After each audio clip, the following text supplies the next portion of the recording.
my friends, happy Valentine's Day. Today is actually Valentine's Day, and today I'm just gonna run through really quickly some of my favorite romances, focusing on adult contemporary romance. I do have fantasy romance, I do have young adult romance, I've got sci-fi romance, I've got all sorts of romance, but again, I'm focusing specifically on my adult contemporary romances. First, I'm gonna go through some trilogies or series of adult romances I like. The first is the Well Met series by Jen DeLuca. There are going to be 4 books in this series.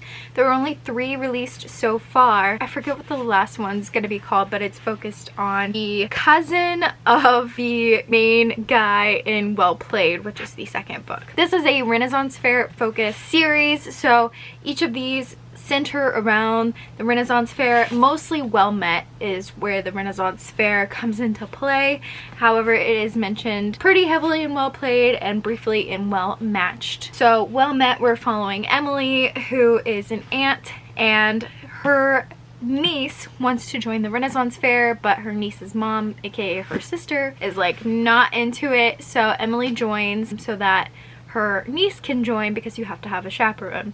And Emily has a not great encounter with Simon, who is the head of the Renaissance Fair. However, their characters at the Renaissance Fair are betrothed and engaged and married the very first day of the Renaissance Fair. So their characters have to like each other, but they don't like each other in like real life. So it's an enemies to lovers. Next is Well Played, in which we're following Stacy, a character we meet in the first book, and it's her experience with one of the band members, and she is online dating, I guess, and there's like catfish element and that sort of thing.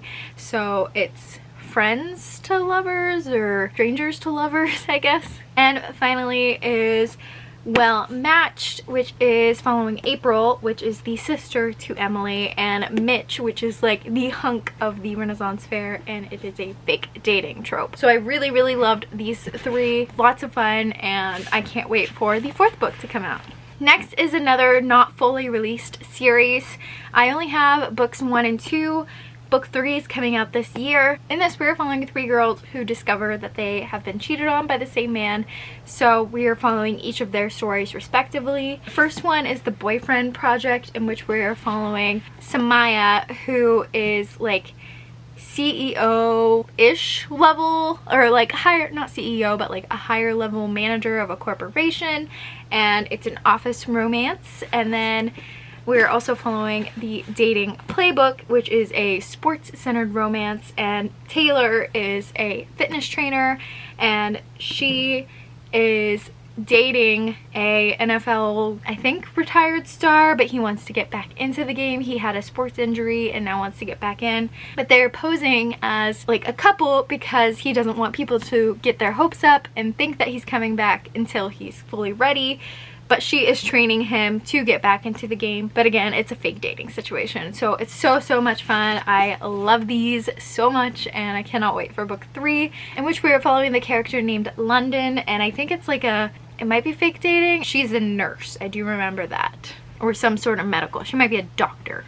And finally is a fully released series. This is the Modern Romance series. The first book is The Right Swipe, in which we are following Rhiannon, who is the head of a female-centric Tinder, essentially, and she is up against the competitor Matchmaker, which is the like .com version, or like the Farmers Only, or the, I can't think of the other .com versions, but it's like the website versus the app. And the face of the company for Matchmaker is the guy that ghosted her on her own app. So it's enemies or second chance romance. Next is Girl Gone Viral, which is so cute. It's a bodyguard romance, and we are following a girl named Katrina, who was an ex-model, I believe, and she goes to a cafe, and the cafe is so busy that there's not really a place to sit. So this random guy sits down with her, and people see their interaction and start tweeting about it, and she goes viral, and she does not want to be viral for previous traumatic reasons.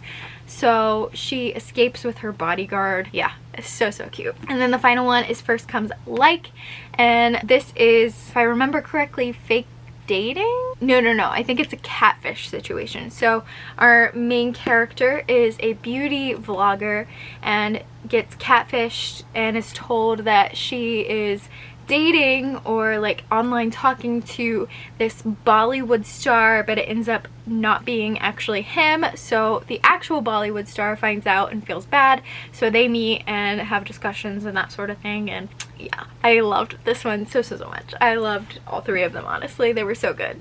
Alright, moving on to books that were part of trilogies slash series, but I really only cared for one book of the series. First is The Heart Principle, which is the third book of the Kiss Quotient series. And this one is a like one night stand turns into a relationship type trope. We are following our main character who just got out of a really bad relationship, and she feels like the only way to move forward is to put herself out there, have that like one night stand, get over it, and then move on into a new relationship. So have that like rebound kind of interaction. And then our main guy had cancer, so he's kind of nervous about how he will present himself intimately, and so he's also going for that one night stand kind of feel to get over it and then be able to be intimate with future partners. So it is a one night stand into a relationship. Super cute. I wasn't the biggest fan of the Kiss Quotient or the Bride Test, I think was the second one. I did like the Bride Test more than the Kiss Quotient, but the Heart Principle was the only one I felt inclined to keep. Kind of same thing. This is probably gonna upset some people, but I really only liked one book of the Talia Hibbert Brown sisters series, and that is Take a Hint. Dani Brown, Get a Life Chloe Brown, and Act Your Age Eve Brown were good, but Take a Hint was the only one I felt inclined to keep, and it is amazing. We are following the middle sister, Dani, who is a professor at a college, and one day there is a fire, or rather a fire drill, I believe, and she gets caught in the elevator, and I forget if she's injured or if the security guard is just like overzealous, but he carries her out kind of like this, and a picture of it goes viral, and it ends up being good for her and then also the security guard's business. They were friends previously, so then this isn't just like a stranger. So it's a friends to fake lovers to love. So I loved it. And finally are my standalones. First is The Unhoneymooners by Christina Lauren. This was my first Christina Lauren book. I loved it so much. We are following the most unpredictable slash unrealistic situation in which our maid of honor and our best man hate each other. However, they are the only two at the wedding to not eat food from the buffet, which ends up food poisoning the entire party. And of course they're the only two that did not partake in the meal, and of course they have to go on the honeymoon for the bride and groom. Again, so unrealistic, but so good. I loved it. Enemies to lovers, gotta love it. Next are my Casey McQuiston books. They are an amazing author, and I cannot wait for I Kiss Sarah Wheeler. Red, White, and Royal Blue is a male-male romance, and it's following the first son of the United States and the Prince of Wales. I think he's the Prince of Wales. He's like the UK prince or something. He's a prince. And it's a enemies to fake friends to lovers situation, and it is hilarious. It's literally one of the only books that I've actually laughed out loud at, and I love it. And then alongside that we have One Last Stop, which is a female-female romance, and it is about this girl who gets stuck in time on the subway and she can never leave the subway, and our main character sees her and just assumes that Jane gets off at a separate stop later than hers, so they kind of fall in love in these interactions on the subway, and then our main character figures out that Jane can't leave the subway, and then the chaos ensues of trying to figure out this like time flux situation. I really like this one because I related a lot to the main character and her struggles of like slowly becoming an adult and figuring out life, so that was really fun for me. And finally, probably one of my favorite romances. It was my very first adult romance I think I ever read, and that is Beach Read by Emily Henry. This is the one that got me into it all. This is following two authors. One is a like chick lit romance author, and then our other is like a literary fiction author, and they are both in a writing slump, and in order to kind of get themselves out of it, they challenge each other to write in the other's genre of choice.